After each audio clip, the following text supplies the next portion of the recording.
Well. Welcome back to New York Sports, WickerMedia. I'm Wa2K99. Thank you, as always, for taking time to watch these videos. Let's talk a little bit of New York Mets. So as of this recording, it is Friday afternoon, and the Mets have already made some bullpen moves. Actually, they've subtracted from it. They have designated Adrian Houser for assignment, and this is breaking. Dednielnunez is going on the 15-day disabled list with what sounds like a pronator injury, a pronoun injury, whatever kind of injury it is. But unfortunately, the Mets have lost one of their best arms for at least 2 weeks. So this is not good. But if they put him on the injured list and they designated Houser for assignment, something must be in the works. And I think it's going to be more than just calling up a couple of relievers from the minor leagues. Lord knows they could use all the reinforcement in that pen that they can get. But I really think the Mets are on the verge of making a trade for an arm. I think they're going for it, and I actually hope it's multiple arms. So let's just take a look at where this team is, and then I want to talk about a couple of pitchers the Mets might be able to acquire realistically. So the Mets have been 30-15 since the start of June. The lineup has produced the 6th most runs in Major League Baseball this season, and Kodai Senga comes back Friday night against Atlanta. But the pitchers, that's another issue, and we have seen by some trades that have already happened. Look at A.J. Puck going from Florida to Arizona. Hunter Harvey getting traded out of Washington. These teams had to give up like top 15 prospects to get those relievers. So it's going to be going for a lot. And here's the other thing. There's only 7 teams in my mind you can really call legitimate sellers. There are 23 teams in baseball either in a playoff spot or within 5.5 games of a playoff spot. So that's the risk of the expanded playoffs. It's always going to be a seller's market in most cases. So let's talk about 5 pitchers that I'm interested in seeing the Mets acquire, and I want to talk about another one that I'm very concerned about.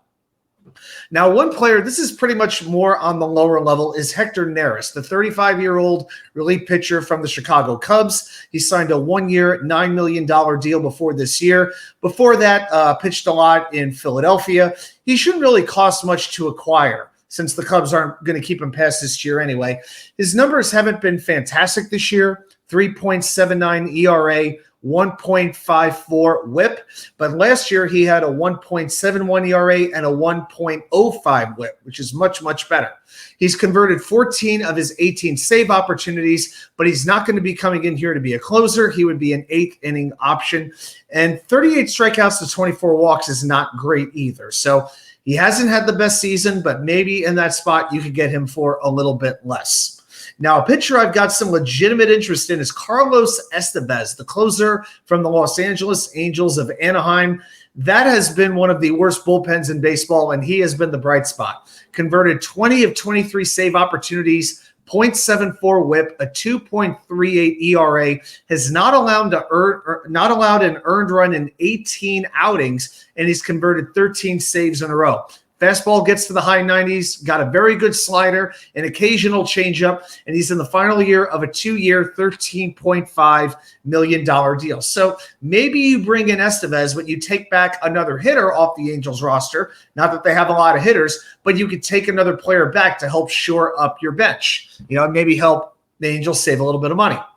A third pitcher I want to highlight is Kyle Finnegan, the Nationals closer. When the Nationals traded Hunter Harvey for the Royals, that was pretty much the sign that they were not going for it this year, and they didn't have any real hopes of contending because they were sort of in the mix for a little bit. They had a good first half, but they have really fallen off over the last month or so. So Finnegan has spent his entire 5-year career in D.C., was named to the All-Star team this year, and is second in the league with 28 saves. Got a good fastball, got a hard splitter, 2.32 ERA, a 0.98 whip. Really, really good. Plus, he is under control for one more full season. So if you trade for Kyle Finnegan, it's not for a rental. That is rather appealing. Another pitcher I want to talk about, this is number 4. And again, I'm not ranking these guys like 1 through 5 or 5 to 1. I'm just throwing out some names. Yimigarcia with the Toronto Blue Jays. Now, Toronto is floundering.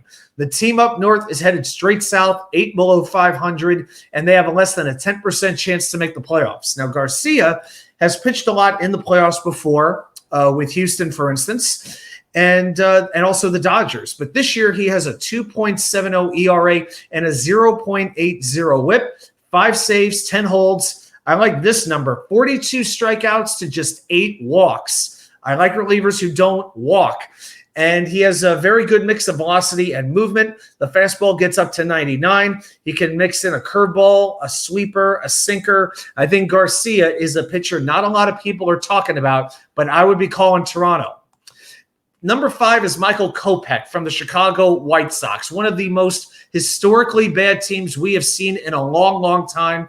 And as a matter of fact, the Mets will be in Chicago towards the end of August around Labor Day weekend. I will be there. But I think Kopech is somebody who could be moved. He's 28 years old. So this is also the White Sox closer. Struck out 59 batters in 43 innings, 9 saves and 14 opportunities. And his fastball, it's about 99 miles an hour. The key is controlling the fastball. So that one's a little bit of a risk. When he's on, he's on. When he's off, it's not too good. So those are 5 pitchers I'm interested in. And I also want to say a word about Tanner Scott, the left-handed pitcher from the Marlins. Now, the Mets could absolutely use a left-handed pitcher, especially after losing Brooks Raley. I mean, as good as Jake Diekman was in that game against the Yankees, the track record does not give us a whole lot of confidence. Danny Young, Alex Young, whatever other young pitchers there are, who knows? Now, Scott has had a fantastic year. I won't take anything away from him. 29 years old, 6-5 record, 18 saves, 51 strikeouts, has a 1.21 ERA. And he was an all-star for the Marlins this year. And I think most people look at Scott as the top reliever out there on the market, but I think he's just going to cost too much. I think you're going to have to give up a top 10 prospect to get him. I'm not sure that I would want to trade a top prospect in the division. Plus, Scott is a free agent after this year, so you're trading a premium prospect for a rental for 2 months. And also, especially against the Mets, the Phillies, I've seen him blow a lot of saves, in the last couple of years. Now, this year, again, much, much better pitcher. But I don't know. Maybe I'm just a little bit haunted by some of those games that he blew to division rivals in 22 and 23. But for the time that you're going to get from him and for what he's going to cost, I would be aware of Tanner Scott. I might be in the minority on that, but that's just how I feel. Well, I'll tell you what. The trade deadline is 4 days away, and I definitely think the Mets are going to be making a couple of trades to reinforce this team that just 2 months ago looked like they were at death's door. What a time to be a Mets fan. Let's see where the 2024 season goes. All right, everybody, thanks so much for watching. Please like, share, and subscribe if you haven't already, and I'll see you right back here with more content from, well, you all know where it is by now, right? The Wicker Chair. See you later, everybody.